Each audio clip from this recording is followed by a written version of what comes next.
ہم وزن اعتبار سے من صام رمضان ایمانا واحتسابا غفر له ما تقدم من ذنبه، من قام رمضان ایمانا واحتسابا غفر له ما تقدم من ذنبه۔ اب سوال پیدا ہوتا ہے قیام اللیل سے مراد کیا ہے؟ یہاں پہ میں تراویح کی کا جو پس منظر ہے وہ بیان کر دینا چاہتا ہوں۔ دیکھیے جیسا کہ ہم نے خطبے میں بھی دیکھ لیا، اللہ نے قیام اللیل جو ہے اسے فرض نہیں ٹھہرایا تطوعا، قرآن مجید میں بھی اس کا کوئی ذکر نہیں، احادیث میں اس کی تشویق و ترغیب پوری موجود ہے۔ ایک اور حدیث بھی ہم بعد میں پڑھیں گے اس پر۔ اس کا پس منظر کیا تھا کہ اس کو چھوڑ دیا گیا۔ اب ظاہر بات ہے مسلمانوں میں کمزور بھی ہیں، مسلمانوں میں وہ مزدوری کرنے والے بھی ہیں، روزہ تو فرض ہے ان پر، چاہے مئی کا مہینہ ہے اور گندم کاٹنی ہے، روزہ تو پھر بھی رکھنا ہوگا، یہ سب کچھ، لیکن یہ کہ رات کو پھر کھڑے رہنا ان کے لیے جاگنا ممکن نہیں، لہذا ان کے اوپر یہ چیز فرض نہیں۔ حضور نے تراویح کی نماز یا قیام اللیل نہ اسے فرض قرار دیا، نہ اس کے بعد جماعت کوئی اہتمام کیا مستقل، صرف 3 راتیں آپ نے جماعت کروائی ہے، اس میں 8 رکعتیں آپ نے پڑھی ہیں کہ جو آپ کا معمول تھا تہجد کا وہ پڑھی، اور تہجد کے وقت ہی جماعت کرائیے۔ یہ ہے وہ حدیث۔ اس کے علاوہ کسی نماز تراویح جو ہے جو ہم پڑھتے ہیں 20 رکعتیں عشاء کے ساتھ متصل، اس کا کوئی ذکر نہ دور نبوی میں ہے نہ دور صدیق اکبر میں ہے۔ یہ دور حضرت عمر کی خلافت میں ہوا ہے، اور ہم نہیں کہہ سکتے کتنے سال کے بعد ہوا ہے۔ حضرت عمر رضی اللہ تعالیٰ عنہ کی خلافت کا دور جو ہے وہ تو 10 برس ہے، ہو سکتا ہے 5 برس کے بعد ہوا ہو، 6 برس کے بعد ہوا ہو، 12 ہوا ہے ان کے عہد میں۔ حضرت عمر ایک مرتبہ مسجد میں داخل ہوئے، مسجد نبوی میں، تو دیکھا کہ کچھ لوگ 8 10 12 جو ہیں وہ ایک جو ہے حافظ کے پیچھے کھڑے ہوئے اور قرآن سن رہے، کچھ دوسرے کونے میں کھڑے ہیں، کچھ کہیں اور کھڑے ہیں، مختلف جماعتیں ہو رہی ہیں۔ تو انہوں نے سوچا کہ کیوں نہ ان سب کو ایک امام کے پیچھے جمع کر دیا جائے، اور اس کے لیے لوگوں کی سہولت کے لیے عشاء کے ساتھ متصل رکھ دیا جائے، اس لیے کہ تہجد کے وقت اٹھنا جو ہے وہ تو ہر کس و ناقص کا کام نہیں ہے، کہ عشاء کے بعد اگر تھوڑا سا اضافی وقت ہو صرف تو یہ ہر شخص کر لے گا، مزدور بھی کر لے گا۔ لہذا آپ نے یہ نظام تجویز فرمایا کہ عشاء کے متصلاً بعد 20 رکعت نماز پڑھی جائے اور ایک امام کے پیچھے پڑھی جائے۔ یہ گویا کہ اجتہاد ہے حضرت عمر رضی اللہ تعالی عنہ، اس کو آپ نے خود بدعت بھی قرار دیا ہے، لیکن بدعت حسنہ۔ بدعت کس اعتبار سے؟ لغوی اعتبار سے، نئی بات، اس لیے کہ حضور کے زمانے میں نہیں تھی، تو یہ اس طریقے سے ایک نئی بات ہے، لیکن یہ بات چونکہ بہت اچھی ہے، بہت عمدہ ہے۔ آپ جب یہ نظام چل پڑا تو ایک دن مسجد میں آئے، دیکھا کہ بڑی بھری مسجد ہے، صحابہ کھڑے ہیں اور ایک امام کے پیچھے قرآن سن رہے ہیں۔ آپ نے فرمایا نعم البدعۃ ھذہ، یہ جو ہم نے نئی بات شروع کی ہے یہ بہت اچھی ہے، بہت عمدہ ہے۔ اب یہاں سے فرق واقع ہو گیا ہے۔ ایک تو اہل تشیع جو ہے وہ تو ویسے ہی حضرت عمر سے بہت دشمنی رکھتے ہیں، عناد رکھتے ہیں، تو حضرت عمر کے اجتہادات سے انہیں نفرت ہے، انہیں دوری ہے، چاہے وہ کوئی سا بھی حضرت عمر کا اجتہاد ہو۔ ہمارے ہاں اہل حدیث حضرات بھی در حقیقت حضرت عمر یا کسی اور خلیفہ راشد کے فعل کو وہ سمجھتے ہیں کہ یہ ایگزیکٹو آرڈرز ہیں، یہ ہمیشہ کے لیے نہیں ہے۔ حضرت عمر نے اپنے دور میں ایک نظام قائم کیا، ان کے دور کے لیے ٹھیک تھا، یہ ہمیشہ کے لیے نہیں۔ ہمیشہ کے لیے وہ 8 ہی رکعتوں کے قائل ہیں، وہ تہجد والے، لیکن اس میں بہرحال انہوں نے بھی خود یہ اضافہ کیا ہے کہ وہ 8 رکعتیں وہ عشاء کے ساتھ متصل پڑھتے ہیں، تہجد کے وقت تو نہیں پڑھتے۔ اور حضور نے تو صرف 3 روز جو ہے وہ کرائی تھی جماعت، وہ لوگ 30 دن یا 29 دن پڑھ رہے ہیں، تو اضافہ تو انہوں نے بھی کر دیا، تو نظام میں تبدیلی تو ہو گئی۔ لیکن اہل سنت جو کہلاتے ہیں، ہمارے جو 4 جو ہیں، جو ہمارے مسلک ہیں، حنفی، مالکی، شافعی، حنبلی، ان کا اتفاق ہے اس پر حضرت عمر کا، کیونکہ ان کے سامنے اصول یہ ہے کہ حضور نے فرمایا علیکم بسنتی وسنت الخلفاء الراشدین المہدیین، تم پر لازم ہے کہ میری سنت کو پکڑو مضبوطی کے ساتھ، اور میرے خلفائے راشدین مہدیین جو ہیں ان کی سنت کو پکڑو۔ اس اصول سے یہ چاروں فقہیں جو ہیں حضرت عمر کے اجتہادات جو ہیں ان کو بھی پابندی سمجھتے ہیں کہ تمام عمر کے لیے، قیامت تک کے لیے امت مسلمہ پر ان کی پیروی لازم ہے، لہذا اس میں اجماع ہے۔ اور یہاں تک کہ یہ سب سے آخری جو اس میں مسلک پیدا ہوا ہے زمانی اعتبار سے، سب سے پہلے مسلک جو ہے حنفی پیدا ہوا ہے، پھر مالکی پیدا ہوا ہے، پھر شافعی پیدا ہوا ہے، اور پھر حنبلی آخری ہے۔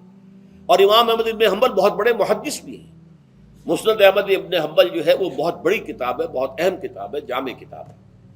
تو ان کے ہاں بھی 20 رکعتیں ہیں۔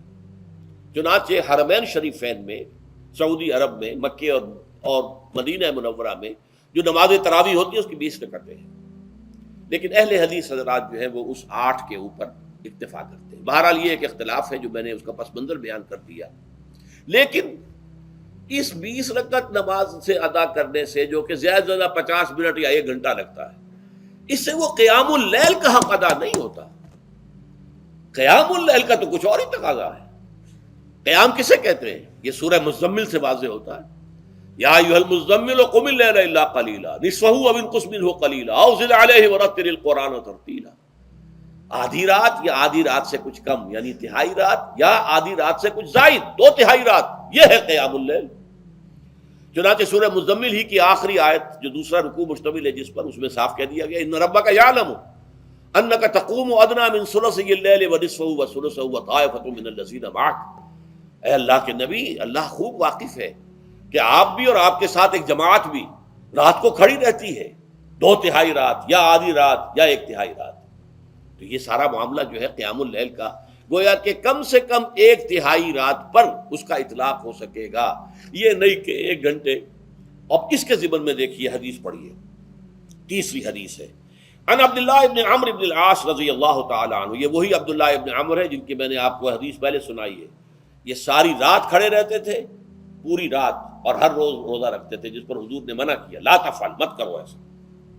رضی اللہ عنہما، یہ خود بھی صحابی ہیں اور ان کے والد عمرو بن العاص بھی صحابی ہیں۔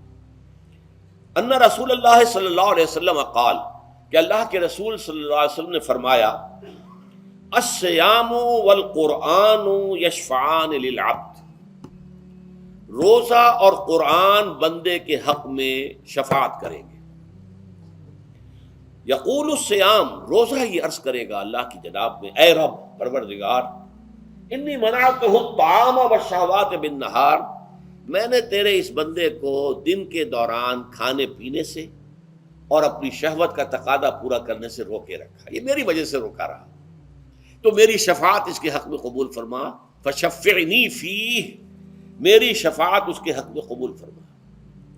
ویقول القرآن، قرآن کیا کہے گا، منعتہ النوم باللیل، میں نے اسے رات کے وقت سونے سے، نیند سے روکے رکھا، فشفعنی فیہ، تو اس کے حق میں میری شفاعت قبول فرما۔ حضور فرماتے ہیں فیشفعان، ان دونوں کی شفاعت قبول کی جائے گی۔ یہ ہے قیام اللیل۔ یہ قیام اللیل صرف تراویح کی نماز سے جو پڑھ لی جاتی ہے، اور ہمارے ہاں تو یہ ہے، وہاں کم سے کم یہ تو تھا، صحابہ کرام کھڑے ہوتے تھے تو جو قاری پڑھ رہا ہوتا تھا وہ ان کے دل میں اترتا جاتا تھا، اس کا مضمون اور مفہوم جو ہے ان کو معلوم ہے، لہذا وہ اس کی زبان سے نکلا ہوا ہر لفظ ان کے قلب کی گہرائیوں تک اتر رہا ہے۔ یہاں تو یہ ہے پیرٹ لائک حافظ ہے، اسے خود پتہ نہیں میں کیا پڑھ رہا ہوں، اکثر حفاظ جو ہیں وہ عالم تو نہیں ہوتے، اور جو سن رہے ہیں انہیں کچھ پتہ نہیں ہم نے کیا سنا ہے۔ تو ٹھیک ہے، کم سے کم ثواب تو انہیں ملے گا کہ انہوں نے وقت نکالا ہے، 1 گھنٹہ ہی اضافی صحیح، لیکن بہرحال اس کا وقت تو انہوں نے نکالا ہے، محنت کی ہے، کھڑے رہے ہیں، ثواب ملے گا۔ لیکن جو مقصد ہے وہ حاصل نہیں ہوتا۔ اس مقصد کے حصول کے لیے اول تو قیام اللیل کی کم سے کم مدت 1/3۔ اگر کوئی شخص فرض کیجئے کہ اس کے ہاں کوئی اور انتظام نہیں ہے، جیسا کہ ہمارے ہاں ہم نے انتظام کیا ہے، بڑے بڑے شہروں میں دورہ ترجمہ قرآن، اس میں ہمیں 5 گھنٹے لگ جاتے ہیں، نصف شب کے قریب تری جو ہے معاملہ ہو جاتا ہے۔ اس میں کیا ہوتا ہے کہ ہر 4 رکعت سے پہلے جو اس کے اندر پڑھا جانا ہے حصہ قرآن کا، اس کا پہلے ہم مطالعہ کرتے ہیں بیٹھ کر، ترجمہ اور کچھ موٹے موٹے نکات کی جو ہے وضاحت، پھر کھڑے ہو گئے اور قاری صاحب کے پیچھے 4 رکعتوں کے اندر وہ 4 رکوع یا جتنے بھی ہیں پڑھ لیے، سن لیے، پھر بیٹھ گئے 4 کے بعد پھر اگلی 4 رکعتوں کے اندر جو کچھ پڑھا جانے والا ہے اس کا ترجمہ، اس کی تفہیم ہو گئی، پھر کھڑے ہو گئے، پھر سن لیا۔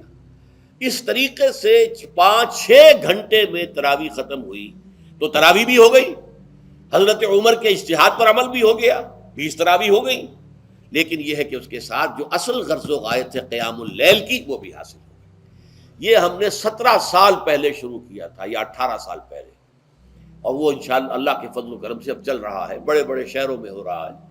لاہور میں جن مقامات پر ہو رہا ہے وہ تازہ جو ندائے خلافت ہے اس کے اندر آپ اس کی فہرست دیکھ لیں۔ کراچی میں تو اس سے غالباً 3 گنا مقامات کے اوپر وہ کام ہو رہا ہے، اور دوسرے شہروں میں بھی ہو رہا ہے۔ تو اس سے در حقیقت وہ غرض و غایت، وہ حکمت جو ہے پوری ہوتی ہے کہ یہ دونوں چیزیں پیرلل ہیں۔ من صام رمضان ایمانا واحتسابا غفر له ما تقدم من ذنبه ومن قام رمضان ایمانا واحتسابا غفر له ما تقدم من ذنبه۔ تو صیام اور قیام جو ہے ان دونوں کا حق ادا ہو جاتا ہے۔